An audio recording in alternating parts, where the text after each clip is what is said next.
This is More Than Work, the podcast reminding you that your self-worth is made up of more than your job title. Each week, I'll talk to a guest about how they discovered that for themselves. You'll hear about what they did, what they're doing, and who they are. I'm your host, Rabia. I work in IT, perform stand-up comedy, write, volunteer, and, of course, podcast. Thank you for listening. Here we go.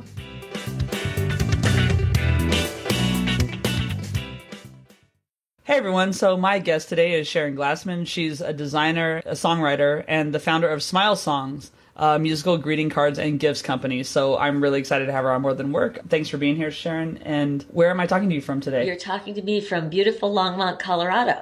Oh, nice. How close is that to Denver, where most people kind of know? About an hour north, a little less than an hour north. Well, so I guess we can just talk about what Smile Songs is really and go from there.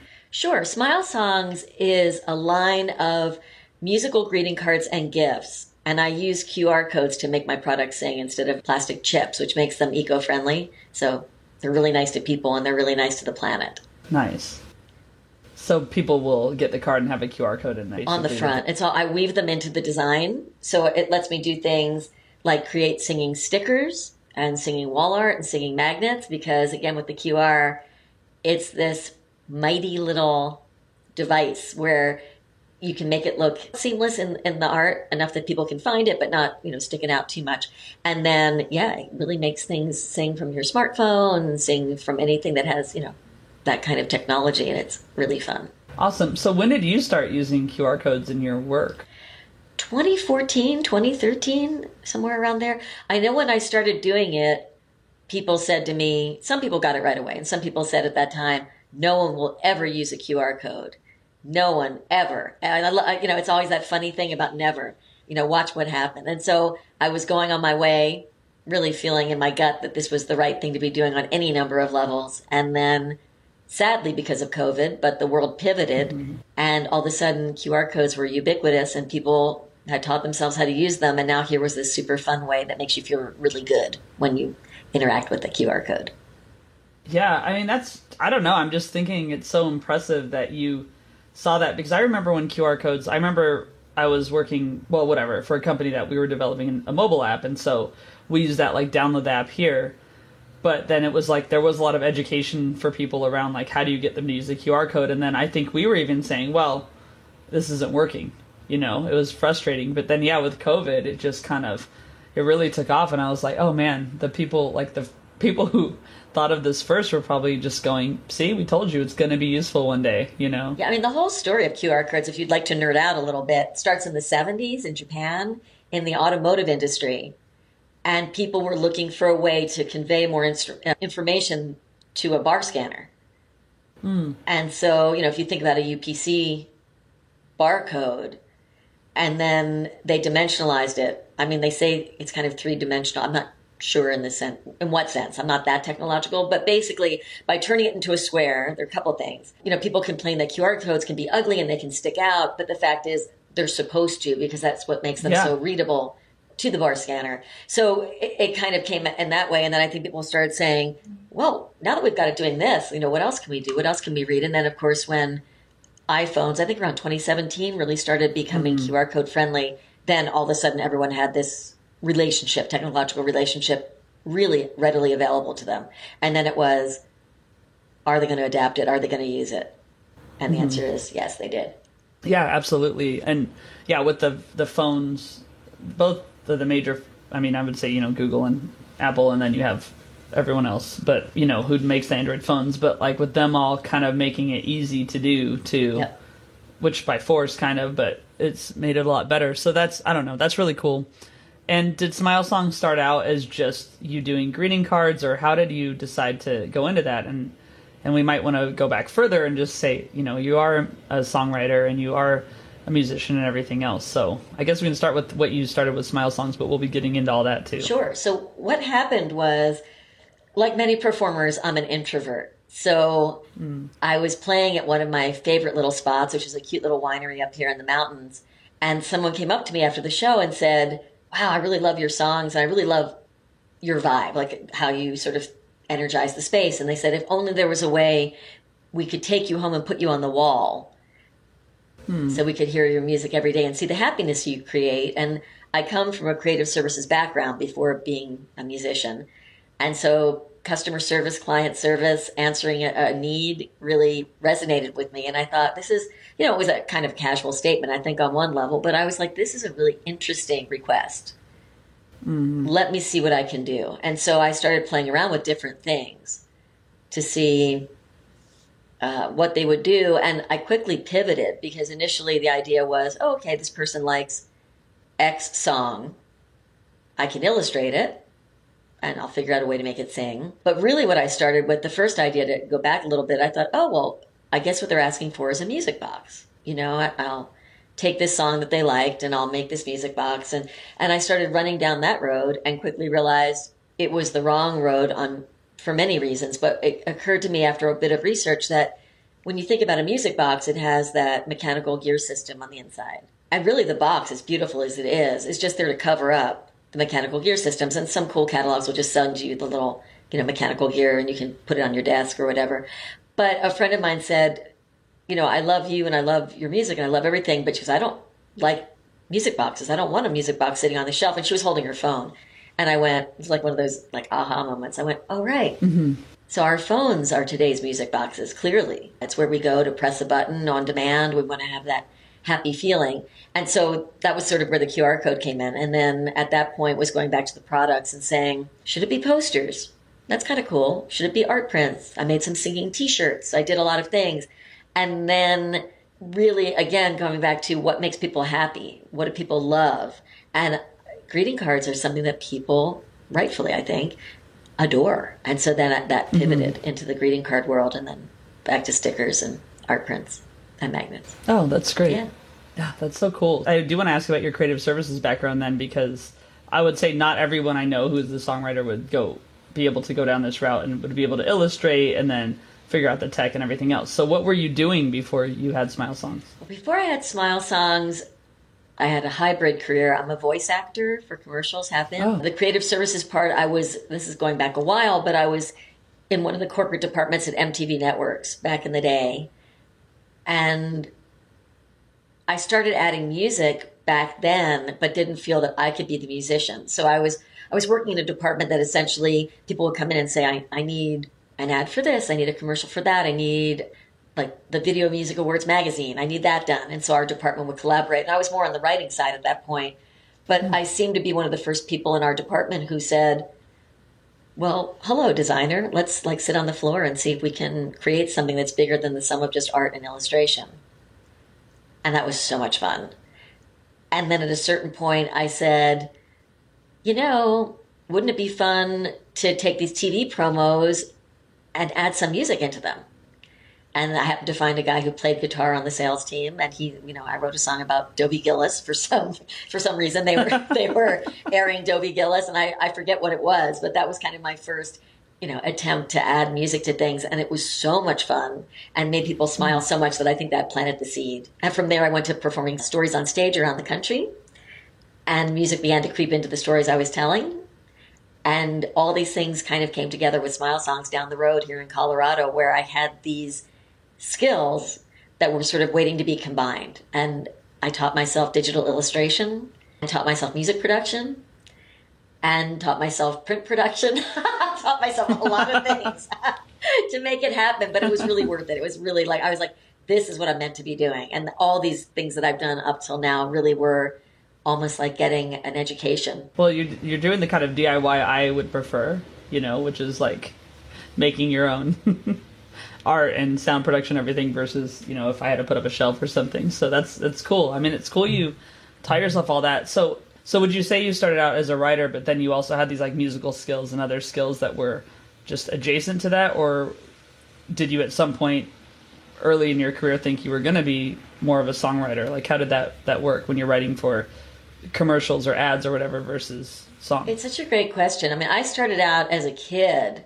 playing different kinds of instruments, but also growing up in a family where there was although it wasn't physically a big red flashing neon sign hung up in the kitchen and the living room and every other room saying, you will not do this for a living, that was sort of the vibe. The vibe was like, you can do whatever you want for fun, but do not assume in any way that you will not be some sort of button-down professional when you grow up. So there was a big tug between what I knew I wanted to do and then what I felt I should be doing. And I think that's true for so many people across so many different other kinds of work. And so I loved writing. I mean, that's what I do as a songwriter. But I was like, okay, how do I make this more of a professional thing? I went to journalism school. I got accepted to law school and made a deal with my dad, who was a lawyer. I was like, all right, I'm just going to go to New York for like a year. And I'm sure I'll come back. I'll do this deferred law school. And that was many, many, many years ago. And I'm sure they know I'm not coming. So so I was playing, to backtrack, I was playing classical violin first. Then I picked up guitar, playing songs under the trees and loving all this stuff, and then put it away. And then writing took me down some very interesting paths. And I sort of put the music away until a certain point. I looked at my life and I said, wow, I'm a single person living in a one-bedroom apartment who runs a one-woman company. Maybe it's time that I do something more collective. And so I hauled out my violin and joined a community orchestra. And at that point, things really started to shift because I looked at the orchestra, which I loved, and I wrote a stage play involving classical music and what it's like to sit in the back row of a community orchestra. It's pretty awesome. There's a lot of power dynamics and drama and things that, it's an amazing world. But I also started to think, I'm not sure. I'm psyched to hear about people who've been doing this for 30 years and playing this symphony for 30 years and being in this orchestra for 30 years. I think that's awesome. But I don't think that's what's going to make my happiness come true. And I started playing a little bit of country bluegrass on the violin, which now calling it a fiddle. And many things happened to move me to Colorado, and I accidentally answered a Craigslist ad. I thought it said, come jam around the living room, we will not be playing out. And I must have clicked on the one below it that said, come audition for our country cover band. We will be playing out starting like next week. And so I went, not knowing it was an audition, passed the audition, and started being a fiddler in a country rock band. Wow. That's so cool. God, and there's so much, this is where anyone who says I don't listen well or I interrupt, they have now been challenged because I did not interrupt. I did listen this entire time, and I had so many things I wanted to ask you along the way. So, firstly, have you seen Mozart in the Jungle? Yes, I love it.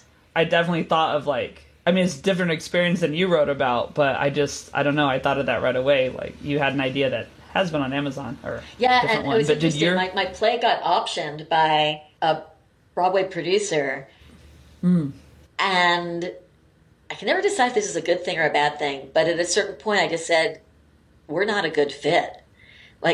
He kind of said, I need musicians to play this classical music so we can hear it as we do the readings. And he said, oh, you can just hum it. And I thought, this is a pretty big divide, a pretty big aesthetic divide. And so I said no. And then several years later, Mozart in the Jungle happened. And I was like, it's such a great, great setting. And all that drama and Bernadette Peters, all that hair. It was so fun. Yeah, I mean, it was so fun. So great. So yeah, I just think it's one of those great, people are super passionate, super earnest. If you take it to the community orchestra level, we have varying abilities, but the same passion. And I found that even more endearing was like the idea of not being perhaps the most skilled, but perhaps being the most passionate. Yeah. Well, that's interesting. I'm sure one of the goals was to get it optioned, and so then it was, but then just realizing it wasn't a fit. And have you faced that in other areas and just as a creative person, but not wanting to compromise things? 'Cause I can see where that would happen to people a lot, and sometimes they do and sometimes they don't, right? I know. This was one of my big me saying no's. I'm not really a no person. I really do try to make things work. I think about it now, and it's interesting. The play may be coming around to having another opportunity, possibly where I live now, which is really funny because I live in a town people call the Brooklyn of Boulder, Colorado. And so if it does happen, I have no idea. We'll have to talk next year and find out. But if it does happen, it would be very interesting to me that years later it cycled back to almost getting a second chance in another Brooklyn with another community orchestra, with another. Yeah. It really hurt. I have to say, I always wonder, if I'd been a better negotiator, could I have something, but it just hit me in a place that I was like, I can't see this working out. And so it was one of the biggest opportunities of my career, but I don't know what happens if you go down a road that your entire body is screaming, no, this is wrong. I think at that point I had to trust my gut. Because I think at a certain point you keep going down that road and the no probably just gets louder. And then what do you do? Yeah. I don't know. Yeah. I agree. Yeah. I just, I think you trusting yourself is remarkable. And that's the thing, right? Is trusting yourself to know what's right for you or your work or whatever. And there's a difference between it being ego or it being, this is what's right. And to me, it sounds like you were doing what was right and not the ego part, which is hard to do. So yeah, and I'm hoping that that's the case. I mean, I was like, was I a big old brat? I don't think so. I just kept saying, this is wrong, this feels wrong, this feels wrong. Yeah, I'm hoping. I'm really hoping. I think trusting my gut, and circling back to Smile Songs, that's really been a case where creating something that's new, which is something I tend to do, bring things together, merge things together that people don't normally think of as going together, but they do. And in the past, I feel like I might have said, oh, maybe the world's right, let's not do this. But with Smile Songs, I was like, I absolutely 1000% know this is right. And it's proving true. But it does take a lot of making friends with crickets at some points in any creative endeavor. Yeah, and it can be isolating. And yeah, for sure. I do a few things. I do comedy, and which people are probably tired of hearing about. But I do comedy, so follow me on there. I'm just kidding. But just in doing comedy, it gets also very isolating, but then there are people you can work with, and you just have to figure out the balance, right? Yeah. Of that. So one thing you mentioned was you were telling stories around the country. So what did that look like? Was that just like a Moth kind of thing, or was it? I did the Moth very, very early on in Brooklyn. Gosh, I remember that was like, wow, that was yeah. So what had happened was when I went to journalism school, as an introvert, I was hoping for a way to help me get over my fear of interviewing people. I was terrified of interviewing people. And the journalism school I went to was very old school. And their thought was, and they said on the first day, if you all didn't know how to report and write, we wouldn't have let you in. So we're not teaching that. We're just throwing you off the deep end and you swim or you drown. Not really my kind of style of doing things. Yeah. So after journalism school, I started to look for a way that I could report stories and tell meaningful stories to people in a way that felt more compassionate. And so that's where I started telling stories on stage. I loved Spalding Gray and his style of storytelling. I divided the world at that point into two styles of storytelling. One was the Spalding Gray, more narrative, and the other one was the Eric Bogosian, more character-based. They were both tremendously talented storytellers, but I really liked that idea of storytelling. And so the first thing I did was collect people's love stories. And I created what I called a Decameron, which again was so interesting to find out during the pandemic that idea of going back to the Decameron was really popular. And are you familiar with Boccaccio's Decameron? No, I was just going to ask, actually. So it's considered, I think, the first novel in Romance languages. So we're going back to like the 1300s during the Black Death. And the idea is that 10 people in Florence, 10 young people who see that everyone in the city is dying of this horrible illness that no one can cure or control, go out to the country together. And they vow that for the next 10 days, they will all tell a story based on a theme as a way of surviving and also thriving. And I loved that idea. And the stories are mostly, they can be pretty sexy and out there. And my Decameron my work tends to be always pretty GPG, but was really about romantic love stories.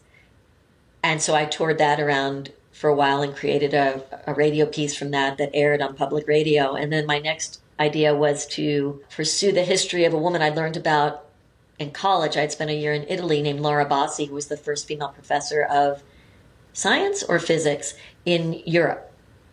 And she was a rock star, just incredible, had a ton of kids, had a happy marriage, was a terrible poet and knew it, but was like this genius scientist.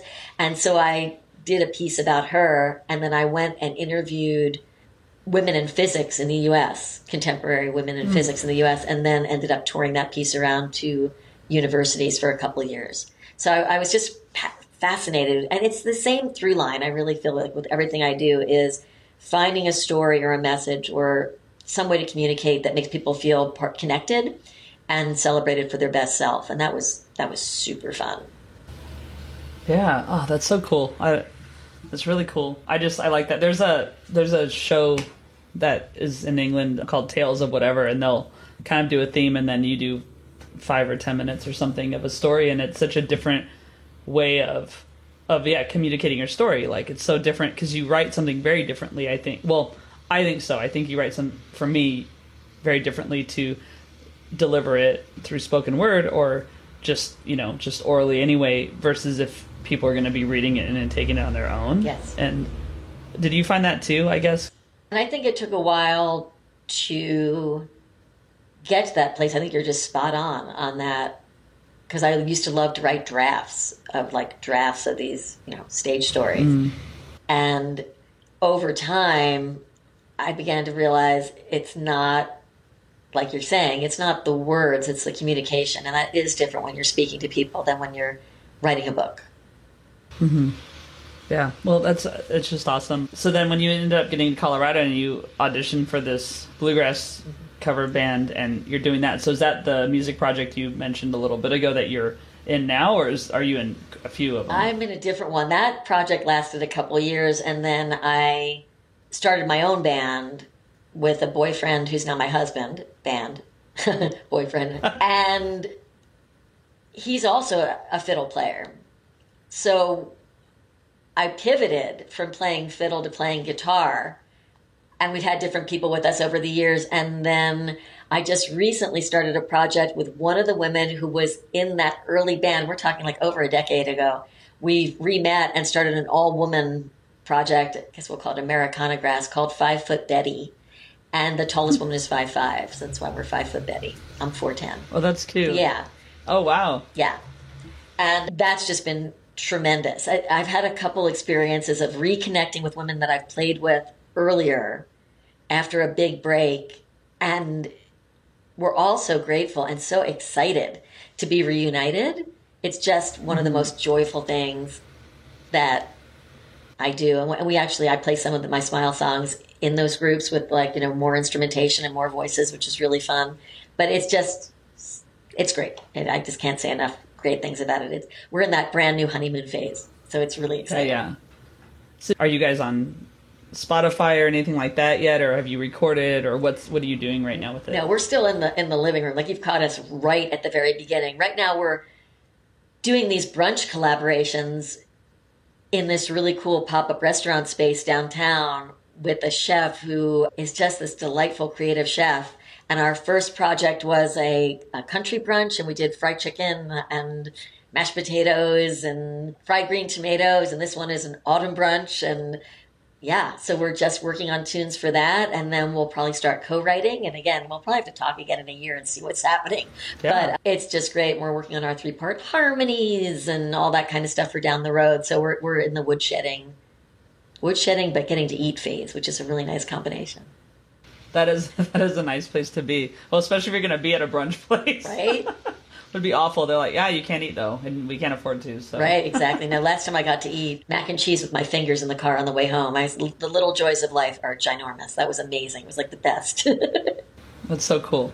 So getting back to Smile songs, since we started there, and then I just brought you on all kinds of other places. Sure. And one thing you've mentioned too is that you really think that music has the power to deliver happiness, and I think Smile songs is definitely a reflection of that. But also, just in talking to you, I see that theme, kind of, you're mentioning the through line with you is you're always trying to find a way to do that. And that's what I'm getting from you. But when you look at Smile songs and how's that working for you to deliver happiness to others, I think it's a little obvious, but I want to hear it from you anyway. Sure. So I have the wonderful experience of being able to go out into the community. I sell Smile songs in different ways. I sell it wholesale to other stores. I sell online. I sell in different ways. But there's also maker markets where I get to go out into the community and stand there and literally watch people of all ages, the grins on their faces, and jump up and down, the way they jump up and down when they interact with these musical cards and stickers is just the whole meaning of life for me. It's really exciting because it's one thing to have an idea and it's another thing to actually just be there in a neutral space and see, are people really going to get this? And they really do. And kids will run up and they'll see it, and I'll see, tweens and teens just go, yeah, that's really cool. And I'm like, all right, I'm done. My life is complete. It's awesome. Yeah. And you cover a lot of themes, like any greeting card has to, really, in your store online, that when I reviewed things and listened to some, which I definitely think people should check it out. But how do you go about writing those songs, and is it any different than maybe other songwriting you do? Kind of like we just talked about the spoken word or the writing for delivery on stage versus writing for reading. Are these songs different than songs you would perform with your band? I mean, you just said your band performs some of them, so how's that all been working for you? It is very different, and I think that's a really keen observation, and I think the analogy you make is really right, that there's a difference between writing for the spoken word and then writing for print. There's also a difference for me, songwriting and then Smile Songs writing. And if I had to describe Smile Songs, I would say they're kind of like jaunty jingles for real life. They tend to be shorter, and they're focusing on a message that I either know that people want to hear, that they need to hear, that they're hungry to hear, or that my gut tells me will resonate. So I have one song that's literally just about doing the thing you're scared to do. And it lets you shout out in the middle of the song what that thing is so you can laugh about it, because it's just kind of a scientific fact that you can't be scared about something and laugh at it at the same time. Those things do not exist. Are you a Stranger Things fan at all? I saw like 2 episodes. Okay. So there's a plot, I don't think I'm spoiling anything, but in the last season there's a big subplot about the power of music. Okay. That has a similar thing, but I won't go into it because... Oh, is that why the Kate Bush song got Yes. this resurgence? Yes. Okay. I will watch it eventually, but I haven't. But yeah. But so there's just that idea. So I feel like with Smile Songs, and again, in a more time-sensitive way, because people want to interact with the gift, and they want, I know, within the first, I would say really within the first 10 seconds, I might stretch it to 30 sometimes, they want to know that this song is saying exactly what the Carter sticker says or promises to do. Whereas with a song, in some ways it might be quite the opposite. You have the build, and like the instruments might come in, and you've got almost the tease in the lyric, and then it resolves in the chorus. You go, oh, now I got it. Now I know what this is. Cool. But I think people want to go on more of a journey. But I do know that with Smile Songs, and I will play some of them in the band when they cross over, but not all of them would do that, and I don't think they should. So I don't think I'm going to play, I did the thing I'm scared to do. I met my fears and waved them through, and now I'm saying high five you. You did the thing you're scared to do at a brunch. Right.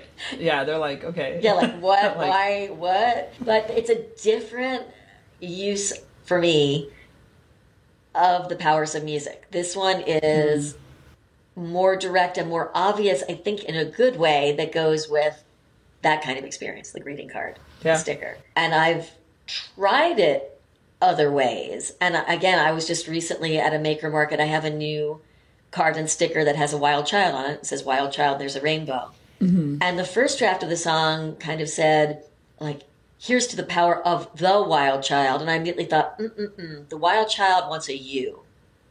And so the revise of it says, here's to your bold soul, wild child. So that when someone's listening to it, immediately they're like, right, this is about me. It's them. I'm super cool. Yeah. You're celebrating me. Let's talk about me. Yeah. And those are the lessons I'm learning, and it's really exciting to realize how to do that.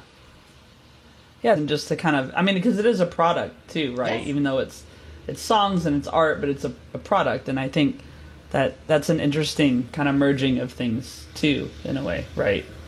It goes back to that creative services, or a being of service, right? So that, and thinking about the end user and the customer. Like, one thing about, and I'm sure you may have experienced this as well, when you're shopping for something and it's for somebody else, you kind of want it to be right, to make that person happy.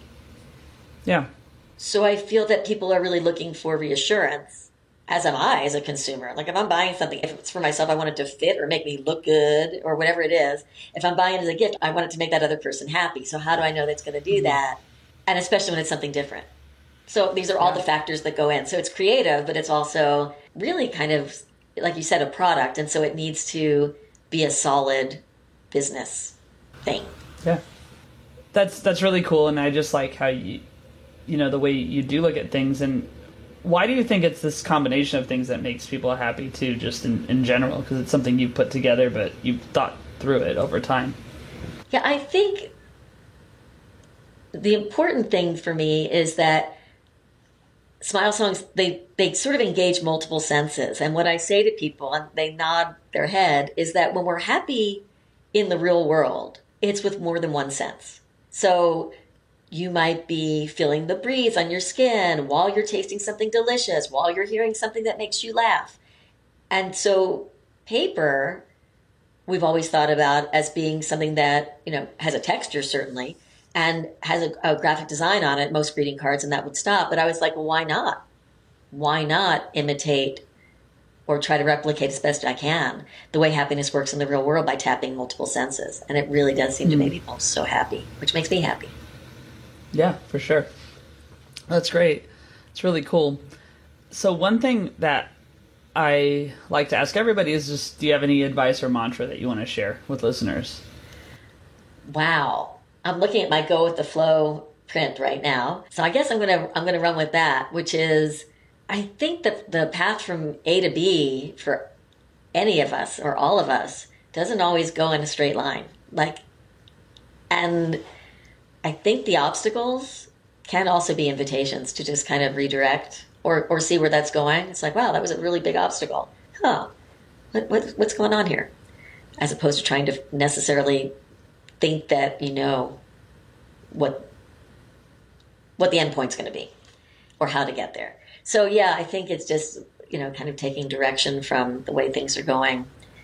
And I don't want to sound too Boulder County, like to trust in the path, but I do think that things tend to work out. Maybe not the way you think, but they do tend to work out, and it can be pretty awesome.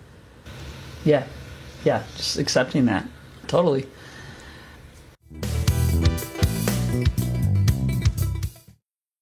And my last set of questions is called the Fun Five, and they're just questions I ask every guest, just things that I want to know. So what's the oldest t-shirt you have and still wear?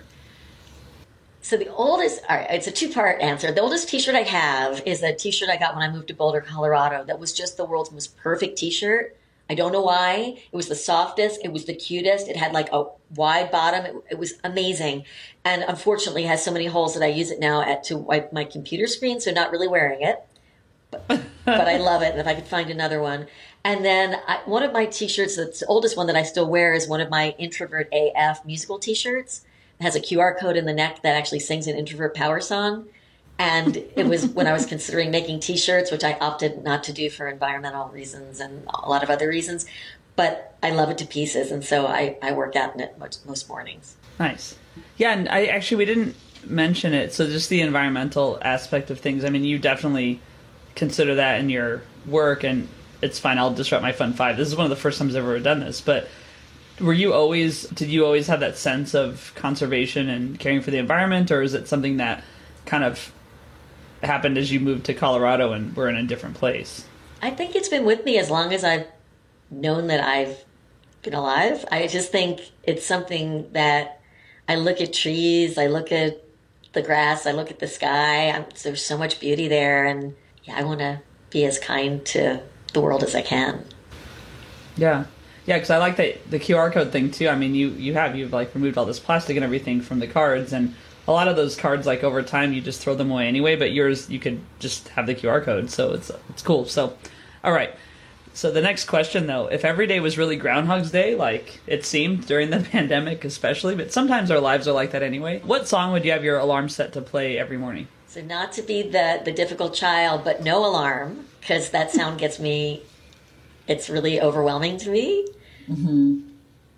And again, I don't want to, I'm really not this Boulder County, everybody, but I would say birdsong. Like, I would like to hear the birds outside the window. If I have to have a wake up that's going to be every single day, birds outside the window would be number one vote. And our neighbor's dog, who seems to get up between 5:20 and 6:15, and a really sweet dog, big barker, I would take the dog bark or the birdsong.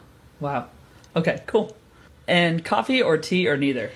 Decaf coffee. It used to be highly caffeinated coffee.